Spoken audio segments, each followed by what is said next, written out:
Booyaka siya! Good morning, bro! Talaga siya. What's Basta. up? Yan. Leloy Cloudy in the house. Thank you very much, bro, for Featuring joining Jack me in the because house. this is our show, not joining. Well, whatever. Sorry, I had a long day, bro. Andun pa rin makeup ko from studio, so sorry if I look a little bit weirdo there. Eh, bagay-bagay. Ako, It, nasisinaga ng araw kasi aga. no, you look great. But maybe you want to put shades, Matrix style. Importante yung araw. I know, Importante yung bro. araw. Prime your circadian rhythm. Yes, we should love the sun. Well, easier said than done in the Philippines kung saan sinusunog ka ng araw. Pero Yeah. dito, the Balance. sun's still okay. It's not oppressive yet. Yeah. All right, fantastic, bro. Obviously, we were thinking about mixing up a little bit our episode style. So hopefully, from now on, we look forward to having questions from our audience about previous episodes or things that's at the top of their mind they want to ask us. But while we're working on that, because it's a new introduction, balikan natin ng konti yung some of the issues that we raised in the previous episode, because I'm sure you have something to add. You wrote a recent article for Rappler. You want to go back to that because today we have a Yeah. lot to discuss. No, we want to have a special episode on the rise of Tulfos. I think that deserves a special proper analysis without just snidey comment or over impressed fanboy comment. Now let's do some serious analysis on that. So there's a lot to discuss. I want to also discuss Luna's painting with you. Fantastic painting with you and so much more. So, but before that, balikan natin. What was ano yung mga outstanding concerns natin from previous podcast? Kasi tinanong mo ako nung last episode, ano ba Right. talaga yung nangyari? Namatay si Ninoy because we saw the decline, di ba? And you said, what caused that? And I said, it's probably capital flight. And you said, well, we need to confirm that, of course. And so I kind of confirmed it. What does the capital flight look like? And pag ganito yung issue, I kind of like looking at accounts from the time. Kasi a lot of discussions ng Marcos today, syempre, nabahira na ng galit, of course. Right. On both, di ba? So parang yung anti-Marcos, parang Marcos was pure evil and all crises are caused by his evil. And then yung pro-Marcos side naman is that it's all circumstance. So what I like to do is go back to accounts from the time. And I like going back to accounts from either the Washington Post or the New York Times. Those are better accounts because, sa Philippines may konti pang censorship yung media nung time na yun. So, at saka it's easy for me to find them. So what did the New York Times say? After Ninoy's death, they said there was a 21% devaluation of the peso, which is indicative already of some kind of capital flight. And then there's a more interesting piece from the Washington Post that talked about how initially the central bank reported $1 billion capital flight directly after Ninoy's death. Right. Now, the Post at that time was talking to multiple bankers in the Philippines. You want to project something, bro? Do you have like newspaper headlines?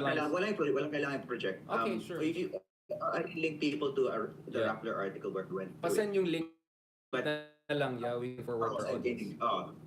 tapos ang sinend ko sa'yo sa WhatsApp. So, anyway, ang sabi ng Washington Post was na-discover ng American bankers na hindi pala $1 billion yung capital flight after Ninoy's Right. death. $400,000 lang pala. Correct. Now, that wasn't necessarily a good thing. The reason why they bumped the number to 1 billion because they wanted, even at that time, to make it seem as if sobrang laki ng impact ng death ni Ninoy na everything just happened in 1983. But the reason why they inflated that was because they were hiding the fact that capital flight had already started in 1982. And ano yung event na nangyari noong 1982 that started the capital flight and then went into overdrive under Aquino? In 1982 pala, investors were already worried that Imelda Marcos was gaining too much power. So yun Right. daw yung concern. At least this So was an analysis succession. of may succession issues May na. succession drama. Issues na. Yeah. Ito yung parang ito yung analysis ng Washington Post. And so Right. and I found great analysis from an anonymous source by the Washington Post explaining bakit nag-crisis noong 83. And the source provided 3 reasons. Said, number 1, a chronic balance of trade deficit, imports exceeding exports that has its roots in the oil crunches of 1974 and 1979. 2, a propensity to take on too much short-term debt, which must continually be refinanced. 3, political instability and growing disaffection with the military regime of Marcos, coupled with the perception that during most of 1983, that the leader's wife, Imelda, was growing too strong and would succeed her husband.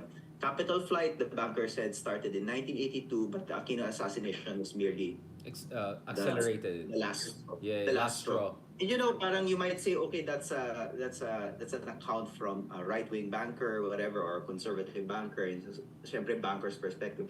But what I found is that that account, that version of history, yung parang multifactorial reason for Yeah, the 80s, you get it here. And if you can find yeah, this yeah. book, What it's a crisis? terrific Yeah. book. Oh, it's a terrific book, and it is by a source that I usually hate and I usually disagree with.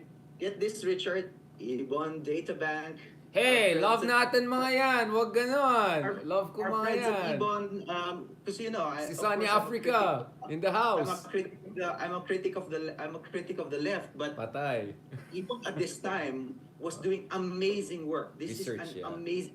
I went in reading this book with my critical lens on, expecting to fully disagree with everything it said, and Yeah. I was clapping in every page. Sobrang galing nitong libro to. So I think if people really want to decode, parang a comprehensive decoding of what really happened in 1983, I can recommend no better book than Boom. this.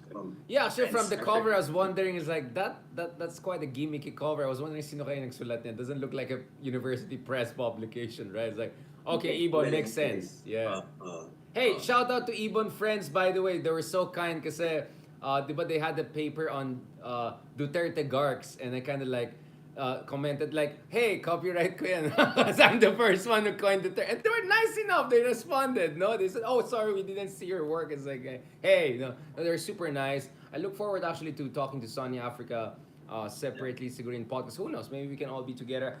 I appreciate that. I appreciate what you're adding here. So by the way, just guys, yung mga interesado, Leloy has a new article ngayon on Rappler. His latest article is Why Did We Experience Our Worst Economic Crisis in the 1980s? So because dun sa huling episode, pinag-usapan namin ano yung mga transmission belts. I want to understand the transmission belts that, really brought down the economy. So now I think we have much more data to back it up at hindi lang heuristic, no, or theoretical. So I mean, it's one thing to say Aquino's assassination created a political crisis, blah, blah, blah, that affected the markets. But I always said, as academics, of course, we have to establish that linkage more concretely and tangibly. And thanks, Leloy, for doing that. So I look forward to doing that in the future episodes. Balikan natin some of the questions that come out of our episodes. Kasi diba, our episodes are not about answers. They're also about questions. And these are questions na babalikan natin over and over as much as we can, God willing. Now, Leloy, today I really felt you're the perfect guy to talk to about this because, how should I put it? No. I mean, before all of us, I would say, among our peers, ikaw yung pinakamakulit, no? I think as far as public intellectual writing for mainstream publications concerned, nauna ka sa akin, right? Or nauna ka sa akin sa Philippines because I used to write for Huffington Post blog, no, back in the day. And I noticed, makulit ka eh. So, like you had thoughts on Teddy Boy Locsin, etc. But you wrote some stuff on the Tulfos, right? And then you actually met them back in the day when they were not still the political force that they are today. And I felt we really need a proper episode on let's just call it the Tulfo phenomenon, because it's not just a social phenomenon, now it's increasing the political phenomenon. The unaided SWS survey puts Erwin Tulfo as the top contender for Senate in 2025. And just as we essentially been saying for the past year, Rafi Tulfo, idol Rafi Tulfo, is now considered as the alternative, or at least one of the top three candidates for 2028 as early as now. So, whichever way, you cut the you slice the salami, right? Still, the Tulfos are going to be a big factor.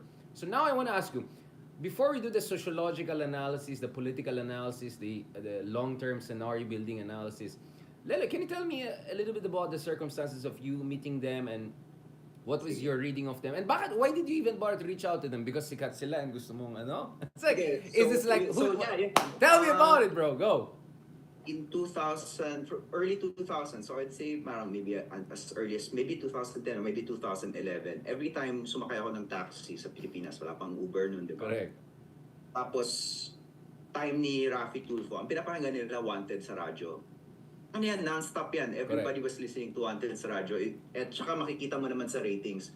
So I was like, there's something about this. And initially I was thinking parang, magsulat kaya ako ng ethnography of listening to Rafi Tulfo with taxi drivers, because they were really, the other thing is like hindi lang siya quantity, meron ding intensity eh, parang they Yeah. would really engage with Rafi Yeah, Tulfo. yeah. And at the time 2014, sabi ko gusto ko silang may interview because I had seen something comparable in Davao City, yung parang adoration for Ah. sumbong programming, because that was a time na pumunta rin akong Davao and I'd met one of the producers of Duterte's show Ano yung there. And Gika sabi sa ko, the only Masa ba yan? comparison, oh, Gika. yung Gikan sa Masa, which is actually back on on Ha! SMNI. If you want to. SMNI! Shout out Ah, naman dyan! Yeah, oh, let's go. so not to tout my own horn, but 2014, a full 2 years before Duterte was elected, this is what I wrote. I said, and I'm referring here to Rafia. Perhaps his popularity lies in his audacity. With the exception of Duterte, a local war, and in a previous Oh, paragraph I wow. mentioned actually Duterte. With the exception of Duterte, a local warlord with almost absolute control of his city, no media personality has been brazen as Tulfo, who has cursed generals and mayors on air. His move from government to private radio was occasioned by a public spat between him and the corrupt former first gentleman, Jose Miguel Arroyo. So, public broadcaster yan si Rafi Tulfo initially, Right. public service broadcaster, but he took on the first gentleman while GMA was still in power. Right. And then he got placed in private radio, and then yun na nag-number one na. For the longest time nasa Radio 5 siya. Hanggang ngayon nasa Radio 5, TV5, Radio Right. 5. That started in 2011. So nung time na yun, mga 2014, because I was so fascinated by him, I tried to get an interview with Rafi Tulfo, and I was able to do so via the entertainment pages of the Star. At that time, I knew the editor of yung Star entertainment pages, and I said, can I do a softball interview with the three Tulfos? Softball talaga kasi entertainment eh. And parang umuo rin sila, di ba? So pumayag yung tatlong Tulfo. I went to the set of T3. Yung T3, yung tatlong mas batang Tulfo, wala yung Simon dito. Simon is the Inquirer. Sa Inquirer, columnist. ito yung nakipagsapakan kay, ano, di ba? Si Raymar Santiago, whatever. Yeah. So wala si Mondon. Ang phenomenon yung T3, yung television show nila, where you had Ben who had a show called yung individual show niya Bitan, and then Erwin, of course, who was a former US soldier actually. I think siya yung pinaka macho sa kanila. Air Force? Kasi Yeah. Para talaga sundalo talaga yun. And then you had Rafi, who's the most charismatic, right? And that's why he's the most popular one. And so I nanood ako ng T3. I was able to go on the set, and I was with one of the Star's great freelance photographers at the time, si Tammy David. Tapos nag-picture kami dun sa set ng T3. Nag-post Oh, may pa kami picture dun sa ka? May fanboy pictures ka? Nasaan? nag-post. Ilabas na natin! Now is the time! Dig into my Instagram, at Leloy Claudio, you'll find it there. Nakaganon ako dun sa set ng T3. That's it! That's it! Let's go! I was mugging on the set of T3. And you can ask me what it was like, but here's the point. Tell me what's the feeling when you met them? Were they different from your expectation of the kind of macho guy? Some would even say toxic machismo guy. Like, what was going on there? Well, alam mo, part of them, alam talaga nila na may persona sila. So, the funniest actually was Ben. Medyo underrated yung humor ni Ben. Kasi nandun ako, I was waiting, na-interview ko na ata si Erwin, na-interview ko na si Idol Rafi. Then si Ben ata yung huli. I don't remember the order. So naghihintay ako dun sa dressing room. Right. Tapos pumasok si Ben Tulfo. May interview ba ako dito? Sino bibitagi ko? Ikaw ba? Sabi, sir, ako po. Persona So, talaga. Alam niya na may persona siya, and he hands it up for the camera, which is really fun. And they were also so game when we were taking pictures, like tumalon sila for the camera, nagbiroan sila as brothers for the camera. No yeah. shoot! So I think Tammy had a great time kind of taking pictures of them. So because of that, I came up with two articles. One yung sa Star, which was kind of like lifestyle feature piece na katuwaan lang. And then medyo yung what little serious stuff I got from the interview, ginamit ko for a piece on a publication I was editing at that time called Weak State Strong Tulfo. And feel ko sa Weak title, State Strong Tulfo. Wow, that's good. Title pa lang, kita mo na yung thesis ko, di ba? And that's of course a play on yung sinasabi nila, the Philippines is a Weak state, weak strong state, a man. Strong man, yeah. strong society. Yeah, yeah. Yeah. Yeah. Or strong man, weak state, strong man. Yun yung new version eh. Well, I mean, Yeah. honestly, I have an issue now with the strong society version. It's like, we Mhm. saw how the civil Back then. society more or less melted away. Like, sorry, I'm a little bit digressing, right? But I always hear about this, like, oh, the Philippine, very strong civil society. Like, I know a lot of civil society na biglang pro Duterte na nung nanalo si Duterte, yung mga kunyaring progressive, etc., na mga pro-China. Like, and I always ask this question, in any other democracy, if you saw as many EJKs, almost regardless of the population size, no, you would have seen at least 1 million people coming out, right? In India, bro, yung farmers, they were able to mobilize hundreds of thousands of people, yung mga farmers, to oppose yung land reform, or sorry, yung land law na regulation na pinapas ni Modi. I mean, Modi, of all the macho strongmen, had to back down because the farmers from all across India. So, like, I never saw anything like that during Duterte. Never. And they, if they want to Yeah, talk about the yeah. fear factor, whatever, it's like, you think there's no fear factor in India? You think there's no Yeah, fear yeah. factor in Turkey? So, I didn't see, I have a big issue with the strong, weak state, strong That's society. very I didn't see that. that's very I'm sad sorry, I though. didn't see Yeah. that. So yeah, but yung strong Tulfo, of course, parang it's easy to want to look for a strong man in the media kung feel mo nagko-collapse yung state institutions. And that's precisely the point of a Rafi show, di ba? Na all these state institutions, kung hindi nyo alam, I'm sure alam nyo naman yung format ng Wanted sa radyo. At yung peak niya, you had Can you Rafi explain, bro? Tulfo. Sorry, I'm sure there are a lot of followers of us who already have preconceived notions of Tulfo, so a lot of them don't even bother to check it. But as someone who bothered and who actually is objective about it, can you explain lang to our audience, bro? Okay, so first and foremost, pet peeve. I hate when people say si Tulfo or isumbong mo kay Tulfo. There are at least 4 public Tulfos, Okay. maybe even 5. So name the Tulfo. I think it is our duty as citizens to know who the individual Tulfos are. Okay? So wag mo sabihin si Tulfo, sabi mo si Rafi, si Bitag, si Ben, si Erwin, or si Mon. Okay? So when we're talking about Tulfo, if you just said Tulfo in the 90s, like isumbong mo kay Tulfo, that was probably a reference to Big Brother, what's his name? Simon. Sorry. Mon, Big Brother Mon. But these days, of course, if you say Tulfo, you're referring to Senator Rafi Tulfo or si Idol. But you just say Idol, actually. Si Idol, alam na yun, si Rafi. Okay. So sumikat talaga siya dahil sa Wanted sa radyo. Yung Wanted sa radyo, initially, of course, public service TV yun, yung show niya. I don't know if it was called Wanted sa radyo. Tapos nakipag-away siya kay Arroyo. It went to private. And then yung heyday niya, yung peak talaga niya was on Radyo 5, yung bagong radio station, FM radio station at that time, ni Manny Pangilinan, that acted like an AM radio station, diba? Yun yung main marketing ng That's a good Kasi observation. diba, kasi AM style programming, meaning talk, pero yung tunog FM, yung sound Right, quality best of FM. both worlds. Diba? So yun yung unang, no. may confluence dyan eh. So, pumasok siya sa FM at the right time. He was the biggest star. And then, maganda siya pakinggan. So, yung format ng Wanted sa radyo, you had Rafi Tulfo and yung sidekick niya, si Ninya Taduran. And then, may tatawag sa kanila, of course, I think pre-screen naman a lot of that.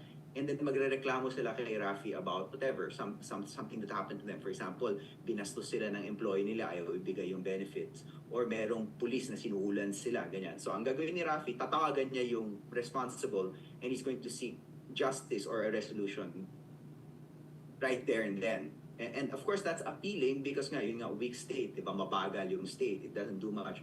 Whereas si Tulfo, si Rafi Tulfo, si Idol, action ka agad. In the process, of course, marami binabangga si Rafi Tulfo doon. Babanggay niya mga colonel, mga general, di ba? Or sometimes even big businessmen, right? And that's why people thought, that's why it was so appealing. But there's another side to the appeal, which is that actually si Rafi Tulfo magalang siya. Pag hindi pa kanya kapag-away sa'yo si Rafi Tulfo, napakagalang niya eh. So charisma, of course, somebody said that charisma is of course warmth and bravery, diba? It's a combination of warmth and bravery. So Rafi Tulfo had that kasi aawayin niya, pero initially mabait siya, magalang siya. At saka dun sa mga tinutulungan niya, sobrang galang niya and sobrang warm niya. Right? So it's creating yung perfect combination of charisma is there, and so he builds up that charisma. as the show progresses. And I think it's wonderful. You can still watch clips. I mean, if you really want to decode why Rafi Tulfo is great, just watch the clips Mm. of Wanted sa radyo, and it's a phenomenon. And I loved it. I love that. I love that show. I think it's still on. Of course, wala na ako sa Pilipinas, so I don't get to YouTube, they're watch it. big on YouTube. They're like the Oh, biggest YouTube. Oh, on the but YouTube. yung peak Wanted sa radyo, which is like I would say mid 2010s, early to mid 2010s. I mean, I loved it. It was such great programming. And Amazing. medyo nostalgia rin, no? I mean, like, there a lot was happening in the Philippines back then. I mean, for me, I always saw them as filling in the gaps, right? Because due process, judicial institutions, super problematic, lahat ng mga yan. And so in a way, there was a parallel rise of the Tulfos here in NCR. At the same time, Duterte was coming from the periphery to the center. You know? So it's a very interesting convergence that will happen later on as the Philippines. I mean, you can almost like make an anime out of it, right? As our democracy was crumbling, there are like these forces coming up. But of course, there are many differences, right? On one hand, kasi ngayon may mga pro-Duterte na anti-Tulfo, right? And one of the things I hear from, this is interesting, right? Pro-Duterte, pero anti-Tulfo. Like, I would hear, especially now that we'll discuss shortly, Rafi Tulfo is emerging as an alternative to Sara Duterte, at least within the so-called Uniteam coalition, which no longer exists in many ways. But going back to this, this is interesting. So people who are not critical of Duterte or even openly pro-Duterte na are saying, first of all, at least si Digong, abogado. So there's this kind of yabang na attorney si Digong. Etong mga to, hindi. Pangalawa, they would say, etong nangyari, and this is where it gets interesting. Probably these are supporters more of Sara than Tatay. Their argument would be, oh, the Tulfo way of justice, it's trial by publicity. It undermines faith in the police and the institutions because si Tatay Digong pinalakas niya yung mga kapulisan, pinalakas niya yung estado. Very interesting. It's like, wait, who am I hearing? I mean, so I talked to a lot of pro-Duterte people, right? A lot of them from humble folks, right? And then like I was expecting them to be super fanboys of Tulfo. Apparently they're not, right? So I don't know what they're saying in SMNI on the DDS world, but there are a lot of more and more critical things coming out against the Tulfos. And I also remember one of the times that I was listening to Tulfos online was where parang may pumuntang drivers kay, hindi ko alam which Tulfo brother was that. And hindi Erwin, but I'm not sure if it's Ben or Idol. Anyway, nagrereklamo siya na kinawawa siya ng traffic on the forces. Pagtawag pala, siya pala may kasalanan. Tapos pinapagalitan niya, loko ka pala bakit ka pumunta dito? So parang that's where I say like, so baka hindi ito scripted, pero parang wala rin masyadong due diligence. So ang gulo naman nito, di ba? I don't know, I mean, because I don't want us to come off as fanboys here, especially now. Oh, of course, Lelo and Richard are now. Yeah. No, I mean, let's be honest. I had a lot of reservations, and I'll be honest. You know, I talked. I didn't tell to Erwin, but I might tell to Rafi. It's like, sometimes, you know. But that's before. I didn't trace. You tell me about it. Like, is there like a recklessness there, or is this like blips here and there? But actually, overall, they're doing a lot of public service anyway. Like 99 out of 100 times, they get it right anyway. More than right, since there's no judicial institutions really out there for a lot of people. At least that's the perception. Yeah, so I asked Rafi about these questions actually, and medyo may cobwebs kasi magte 10 years na since I asked those questions. But I'll make two reactions muna. Una yung sabi mo yung rise of Duterte, saktong-sakto kasi itong time na paakyat si Tulfo, ito rin yung time na na report for example si Digong na nagda-drive ng taxi Right.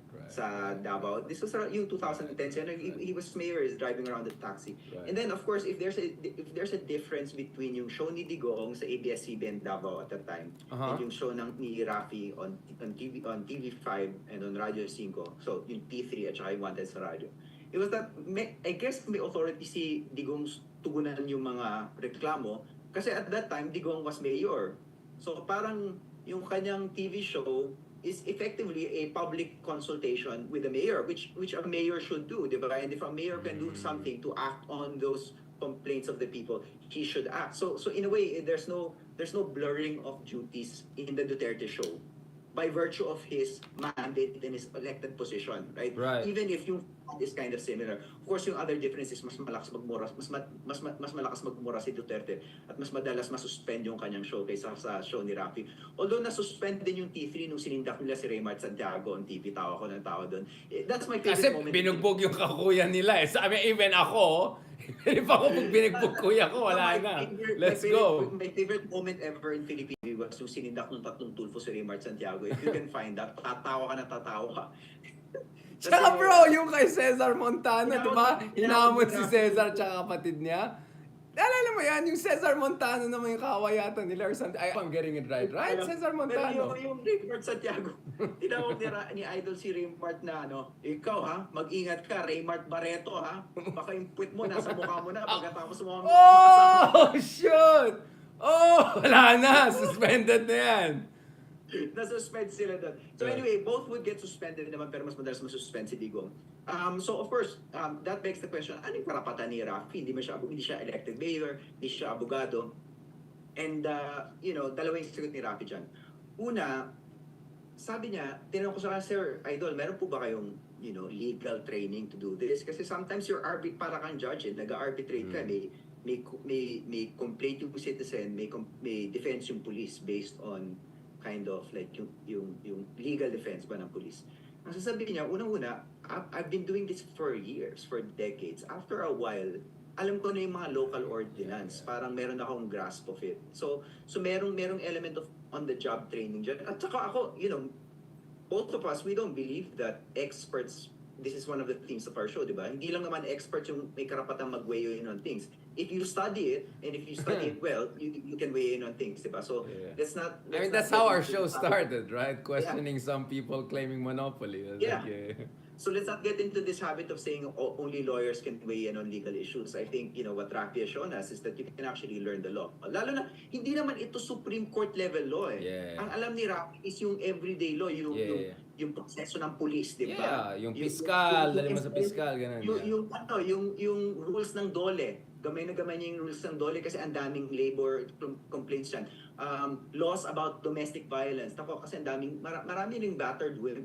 The other thing I really like about Wanted sa radyo, daming battered women na lumalapit sa kanya, pinagtatanggol niya yun. So, So definitely not toxic masculinity there, more than protective masculinity, right?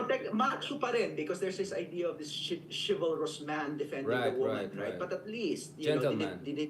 Ultimately, yung effects dinidepend sa mo yung babae na biktima. So I've actually talked to some feminist organizations to say, they like the way Idol Rafi has responded to issues of domestic abuse. So anyway, yun yung first answer. Na magaling siya actually. He knows the law.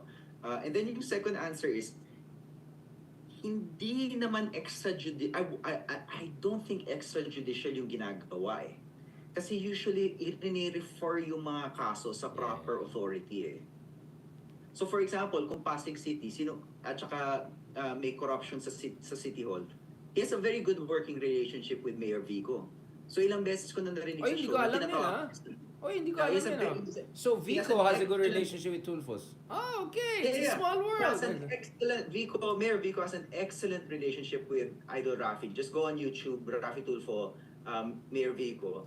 At lagi silang partner pag may complaint. So what Rafi is in a way, he doesn't just create the justice. He doesn't just enable the justice. He connects people to the people who will allow justice. So facilitator. He's a facilitator. He's a bit of that's the right word. He's a facilitator. Laging rin-refer. Now, there are times, meron nga talagang bravado doon na parang he'll disagree with the person, ganyan, he will go above, he'll call someone na mas mataas yung rango.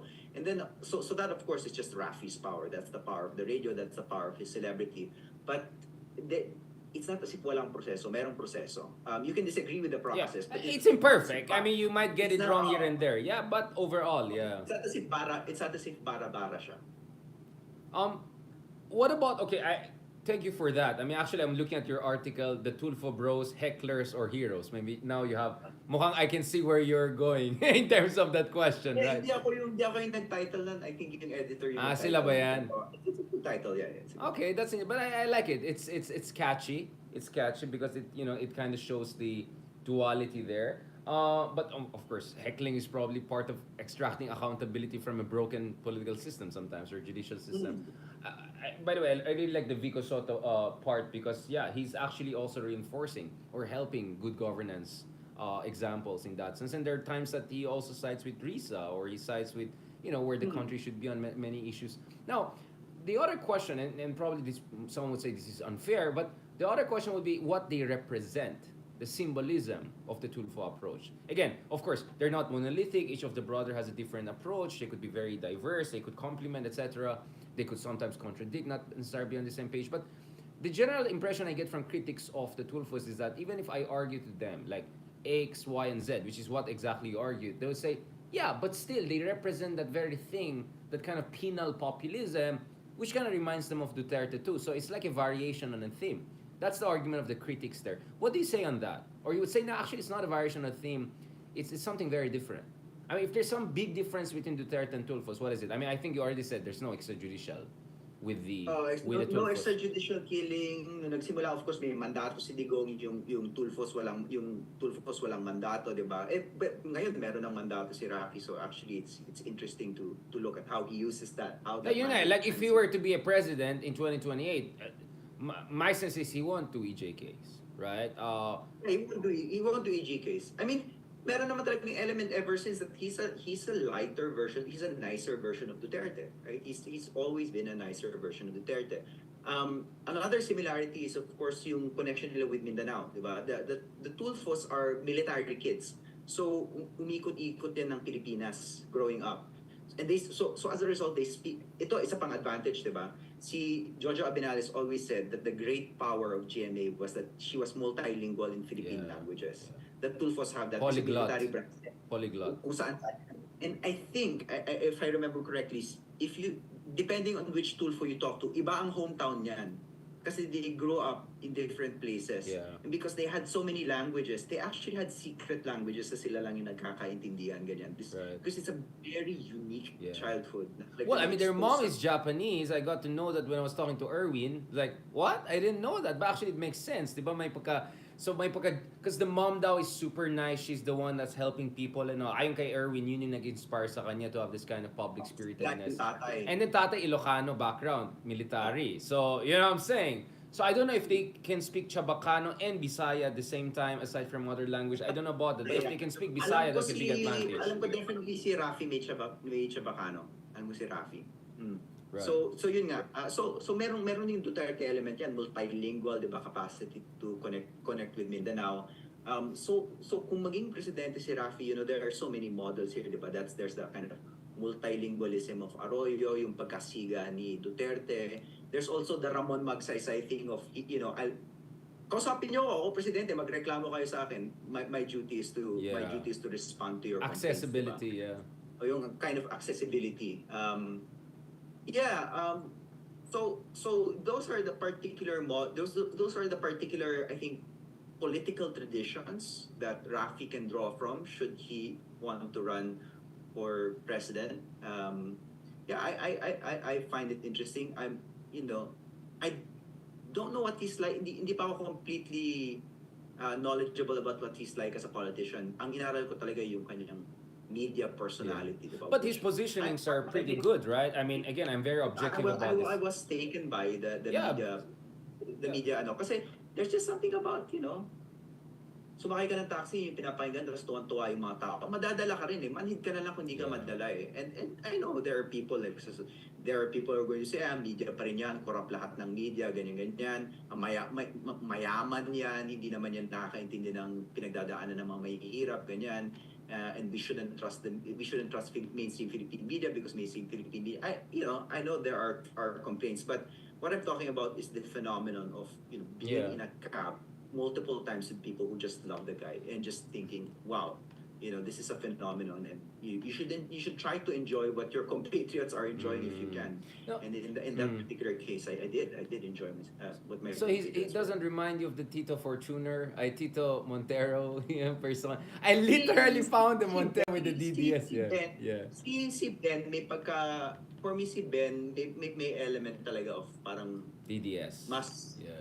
Mas may DDS vibe, he talks about violence a bit more than the other two. But not Idolfi and Erwin. And Erwin is super nice, yeah. See, Erwin is super soft-spoken. Super nice guy, yeah. Super Erwin magalang, is the most soft-spoken guy, among three. And, it's probably in that sense kind of like, I would say, least charismatic. Because he's so quiet.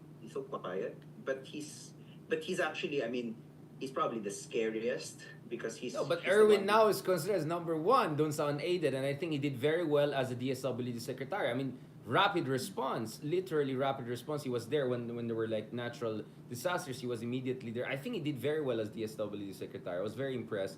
And then I was following Rafi, and Rafi has just emerged as a effectively a kind of a senior senator, right? Even on the Maharlika issue, on a lot of issue, he was echoing what Riza was saying, or Riza was has been saying, you know. So and on the land grabber issue, you know, he was the only one probably aside from Riza willing to push the envelope and argument. So so far I'm very very impressed of how he handles himself, etc. Again, this is not endorsement because we still don't know. I still have to find out more about these people. I look forward to interviewing Rafi among others, God willing, soon. So you know our followers can check that out later on.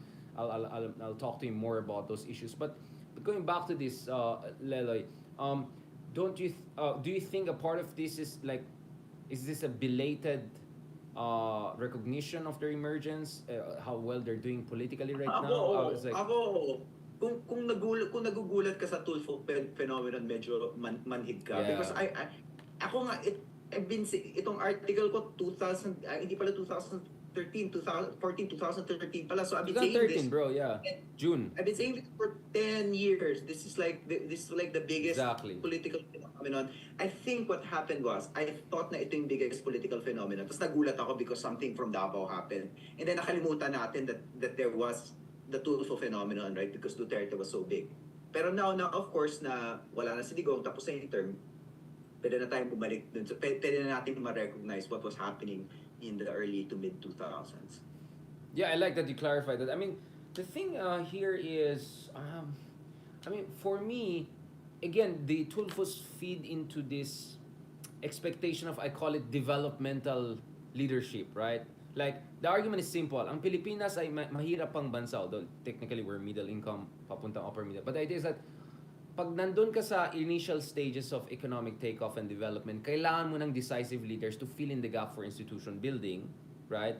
So I can see why Duterte does well with that kind of zeitgeist. I can see why Marcoses even do well. Well, although sabi ni Marcos naman ay nasa fake news. But speaking of the Tulfos, I don't know, where I'm wondering is if someone like Rafi becomes the president, do you think not only is going to be the macho decisive leader, but do you think he'll be the kind of leader who will also invest in institution building? Do you think this is a person who believes in strong institutions as much as a strong leader? Do you have that sense with him? Yun Yeah, ang, yun nga, we don't want to vouch for it. But my sense is, yun that's ang where di ko he alam. can be very helpful eh. Kasi yun ang hindi nagawa ni Digong eh, di ba? His arbitrary, sobrang sabog way of approaching many things, I think just undermined our state institutions. In fairness naman kay Bongbong, he corrected some of the excesses there, but I'm just not sure if, I mean, Bongbong is not even acting like a strongman, thankfully. But with Rafi, you can imagine a strongman there, but is he a strongman who invests in institutions or not? So, doon lang. Kasi for me, that's how you really push the Philippines to the next level. A strong leader investing in strong institutions. So, yes and no. On the one hand, meron talagang disillusionment with institutions, diba? And a kind of impatience, diba? Yeah. And that's bad for institutions. On the other hand, pinapanood ko siya makapag-debate kay Bato sa Senado. And he was proposing specific reforms to PNP procedure, which he thought would strengthen the procedure of the PNP. And at obviously sinasabi niya, alam ko to kasi ang dami ko na narinig na reklamo tungkol dito. Gets. So there is a sense that yung institution, it can go two ways. Either he's pissed off at institutions, he circumvents them, or he has ano nga ulit? What's specific to broad? Inductive, di ba? Yeah, inductive, deductive, yeah. He has an inductive understanding of the institutions dahil ang daming reklamo. So I based see. on that inductive understanding, kaya mag-propose ng So he's the corrections. opposite of Digong because Digong came with one grand idea, quote unquote, and then he just tried to implement it. Like the Davao model, anti-drug, then implement. What you're saying with Tulfo, he's much more heterodox, getting ideas here, getting ideas there. He's more open to advice, ideas, and from there he can build the kind of a vision of governance. I'm not necessarily sure kung magaling siya to taking advice. Hindi ako sigurado. Kasi siya yung boss sa show di ba? Yeah. And the problem with the format of the show, siya si Idol eh. And then si Nina Taduran rarely disagreed with him. In fact, Nina Taduran would feed him kind of softball questions to just affirm his perspective. And sometimes that's scary. Yung inductive nature, I wouldn't say it's because of, It's at not least on the show, consultative personally. necessarily. Hindi natin alam kung ano nangyari in his office, in his Senate. Malam mo, he's the most democratic person ever. Pero in the show, it's his voice, right? And the inductive information comes from the fact na ang dami niya napakinggan na tao. Na reklamador. Hindi sa marami siya napakinggan na payo from peers, marami siya napakinggan na reklamo. And so alam niya kung ano yung constant complaints ng mga Pilipino. And what he's trying to do, at least as a senator, is to find a way of codifying a system that is responsive to those complaints. So what you're saying is his data points are diversified. Marami siyang data points. Exactly. I see what you're saying. Ito yung sinasabi kong inductive, Rafi. Yeah. Okay. Inductive. I like. Now, to end on this episode, it wasn't supposed to get this long, but I think we need to do that kasi may mga nagtatroll sa atin. Sino yung bayaran ni Tulfo ba yung kausap mo? Wait lang! Like, too much violence! Like, chill lang kayo dyan. Just last two questions very quickly. How do you see this, Lelo, in terms of competition between, if it really goes down to Sarah versus Tulfo, how do you think that's gonna turn out? What are the things they're gonna pull against each other, right? And I want to end on this note, probably they're related. My argument is, just as I said last year, actually Tulfo entering the race opens the space for a third candidate, and we saw Lenny is actually number 3, right? Everyone else like just 1%. I don't know bakit may Sandro pa sa SW survey, but so clearly, as we said, there's a space for opposition to come in because, for instance, in the SW survey, 28% is Sara. Do you see the relevance of that? Remember, the unit team is supposed to be 60+%. Now suddenly it's only 28% for her. Pati ano to, Wala nang unit team essentially for so that's where Tulfo comes in. So Exactly, yeah. ang pwede mangyari diyan is Sara will be the Jojo Binay of this election na merong strong plurality lead sa simula, kakainin mo ng kakainin within the span of 5 years. Yun yung pwede mangyari diyan. And then of course, hindi natin alam, is Rafi gonna style himself as opposition? Parang hindi naman siya necessarily opposition figure. Hindi, independent talaga eh. He's gonna be here and there. It is impossible at this point to style yourself as opposition. Sobrang hirap to style yourself as opposition because of the political circumstances, because of the way the political winds have been blowing since 2016, diba? So medyo mahirap. So, I wonder, would he invite an opposition figure to serve as his vice president? Pwede ba yun? Is that the risk he's willing to take, di ba? Manny Pacquiao suggested, I think, openness. At least people are informed na parang the idea is if come 2026, 2027, if the survey suggests, because Manny Pacquiao could run again for Senate and top it, no? The idea is if Rafi has a better rating than Manny by far, then Manny will be the VP. For Tulfo. At least this is one permutation, and that could be for Mido. And then Manny will help win Mindanao in ways that is far better than his performance in 2022. So that could kind of break the hold of Duterte's on the